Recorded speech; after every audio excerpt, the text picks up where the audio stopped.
Hello friends, ఈరోజు వీడియోలో మీకు ఒక గుడ్ న్యూస్. ఇది కేవలం తెలంగాణ రాష్ట్ర ప్రజలకి మాత్రమే కాదు, దేశవ్యాప్తంగా గ్యాస్ లబ్ధిదారులు అందరికీ ప్రధానమంత్రి నరేంద్ర మోడీ అధికారంలోకి వచ్చిన సమయం నుంచి ప్రతి ఇంటికి గ్యాస్ కనెక్షన్ ఇచ్చారు.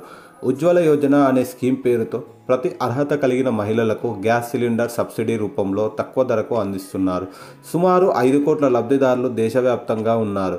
ఈ లబ్ధిదారులకు అందరికీ సుమారు 300 నుండి 600లకు గ్యాస్ సిలిండర్ అందిస్తున్నారు.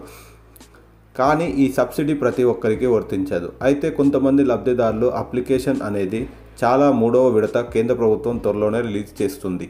దానికోసం లబ్ధిదారులు అయినా, ప్రస్తుతం లబ్ధి పొందేవారు అయినా తమ గ్యాస్ బుక్ను వాళ్ళ ఆధార్ కార్డుతో లింక్ చేసుకోవాలి అని కేంద్ర ప్రభుత్వం నోటిఫికేషన్ రిలీజ్ చేసింది.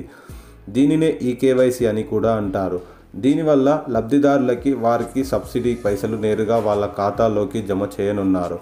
అలాగే దానివల్లే ఇల్లీగల్గా గ్యాస్ సిలిండర్లను యూజ్ చేసే వారి అందరికీ కొనుగోలు ఆపవచ్చు. సో మీరు ప్రస్తుతం లబ్ధిదారులు కొత్తగా అప్లై చేసుకోవాలి అన్న మీ గ్యాస్ బుక్ని ఆధార్ కార్డ్తో లింక్ చేసుకోండి.